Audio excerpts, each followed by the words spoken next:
Hi everyone! Welcome to my channel. My name is Aideen and I'm an overseas Filipino worker here in Grand Cayman. Nandito po tayo sa isa sa mga paborito kong lugar dito, which is the South Sound Boardwalk. Mamaya, as I discuss our topic, ipapasyal ko po kayo. So I hope you stay tuned and watch the entire movie.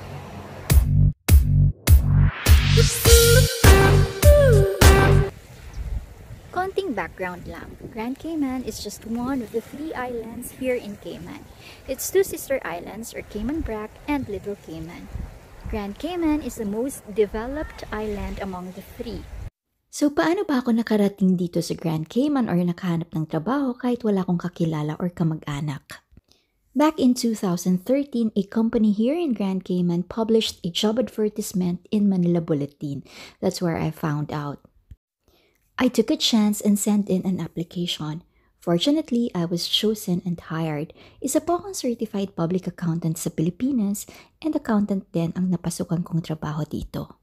Sa panahon ngayon, ilang companies na lang ang nagpa-publish ng advertisement sa newspapers kasi halos lahat meron ng mga sariling website. So yan ang step 1 na dapat niyong gawin. Use that to your advantage. Try to browse the internet for companies which are registered here in Grand Cayman.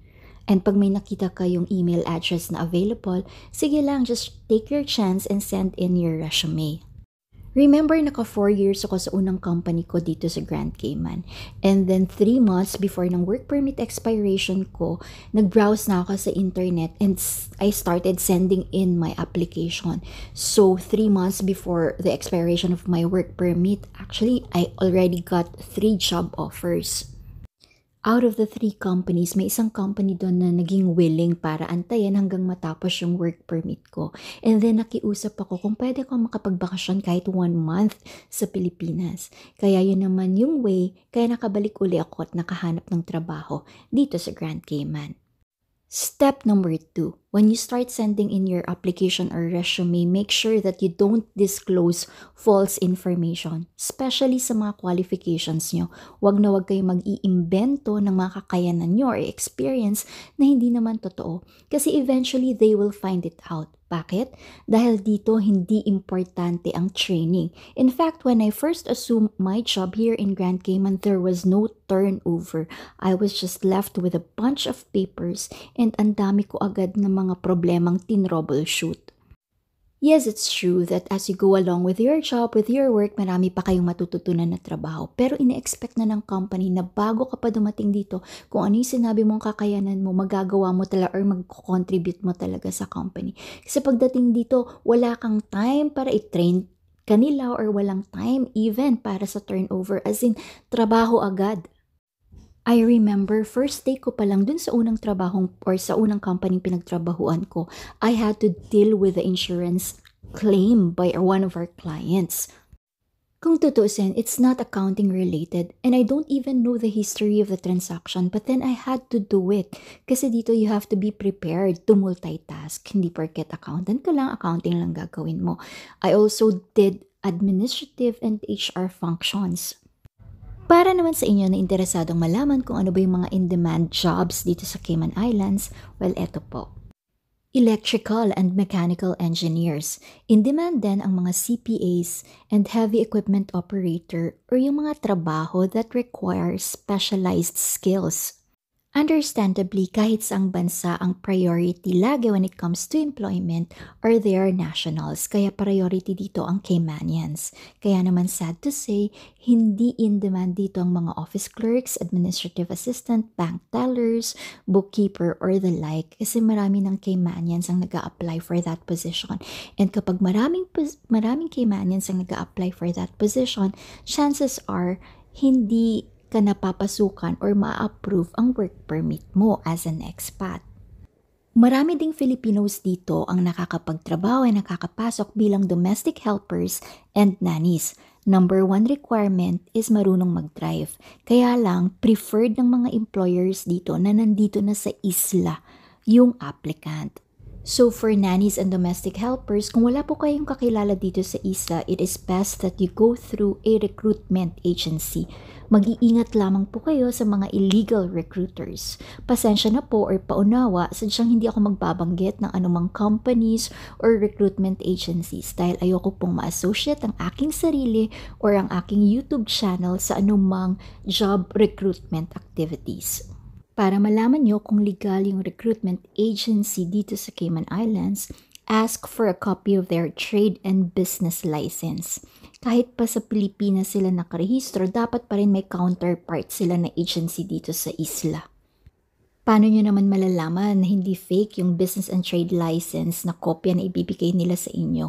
Pwede nyo kasing i-validate yon sa Cayman Islands Registry of Companies. Itatype nyo lang yung pangalan ng company and magpa-pop up kung talagang rehistrado sila dito, operational and active company. Ililink ko yung website ng Cayman Islands Registry of Companies for your protection. Step 3. Be ready for job interview. Kung magustuhan kayo, minsan yung business owner na mismo agad ang tatawag sa'yo. Wala na ngang initial interview, final interview na agad. So make sure updated and tama yung email address and phone number na ilalagay nyo sa resume. Anyways, nasa screen yung tamang format ng mobile number para madali kayong tawagan from the Cayman Islands. Step number 4 is the hiring process. Halimbawa, kayo na yung napili or na-consider sa isang job position. Padadalan kayo ng company or ng prospective employer nyo ng job offer letter or employment contract. So, ano-ano ba yung mga importanteng dapat nyong malaman? Siyempre, una yung sweldo nyo. Kailangan malaman nyo kung anong currency. US dollars ba or Cayman Islands dollars? Malaki kasi yung difference sa exchange rate.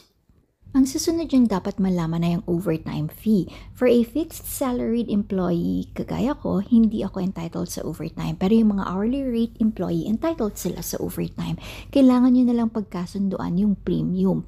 Dito kasi ang batas sa Cayman Islands, ang premium rate for overtime is 50%. So halimbawang $10 ang regular rate nyo per hour, ang overtime rate nyo should be $15 per hour.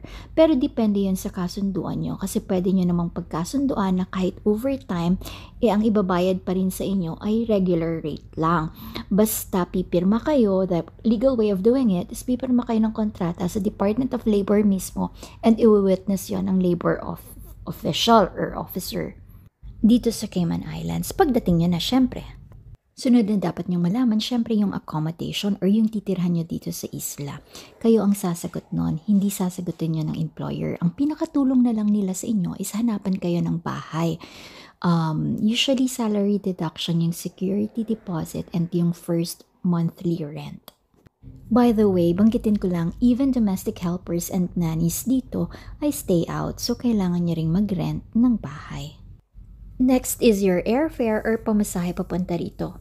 POEA requires that your employer should pay for your airfare. Ganun din naman sa case ko. Yung unang company na pinasukan ko ang nagbayad ng pamasahe ko papunta rito. Next is your work permit fee. Siyempre, ang employer ang dapat magbayad nito, hindi kayo. Dahil sa panahon ngayon, pandemic, dapat pagkasunduin nyo rin kung sinong magbabayad ng quarantine facilities nyo dito sa Cayman. Hindi required ang employer na magbayad dito, so nasa agreement nyo na yon. On to step number 5 or yung work permit application kapag napirmahan nyo na yung job offer letter or yung employment contract nyo. May dalawang klase ng work permit. Temporary work permit, which is good for 3 months or 6 months, or work permit grant, which is good for 1 year and up. Please check the description box for the link of WORC or Work Opportunities and Residency Cayman's website. Nandun ang kumpletong list ng mga requirements for your work permit processing. Pero importanteng banggitin ko sa inyo ang English test requirement dito. Dalawa lang ang ina-honor, ang IELTS or ang TOEIC. Ang advice ko sa inyo is to take and pass the exam before you go to Cayman Islands. Kasi bibigyan lang kayo ng 7 days upon arrival to comply with that requirement. Kaya mas maigi kung nasa Pilipinas kayo, mag-exam na kayo sa Pilipinas ng either IELTS or TOEIC.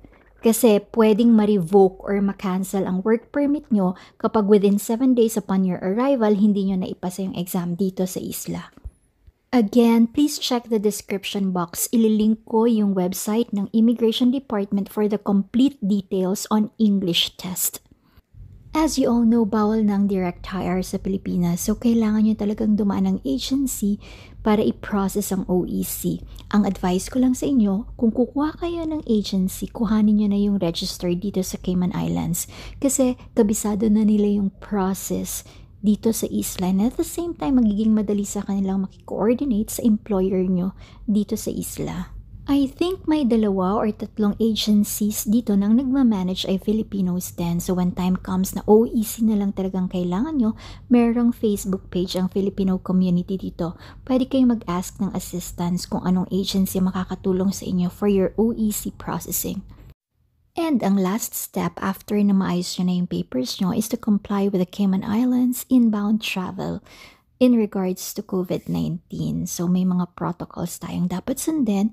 Nasa description box yung link para malaman nyo kung ano yung mga kailangan yung i-comply bago mag-travel to the Cayman Islands.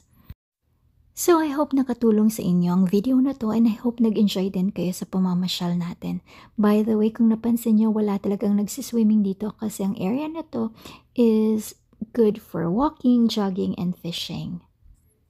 Karamihan sa mga nagsiswimming is dun sa 7 Mile Beach, and kapag gusto nyo naman mag-snorkel, sa Smith Cove. Marami na akong na-feature na magagandang places and beaches dito sa Cayman Islands, so please check out my other videos. Sana nagustuhan and nakatulong sa inyo ang video na to. So please continue to support my channel. Like and share this video and subscribe. This is Aidin, and I hope to see you again next time. Bye!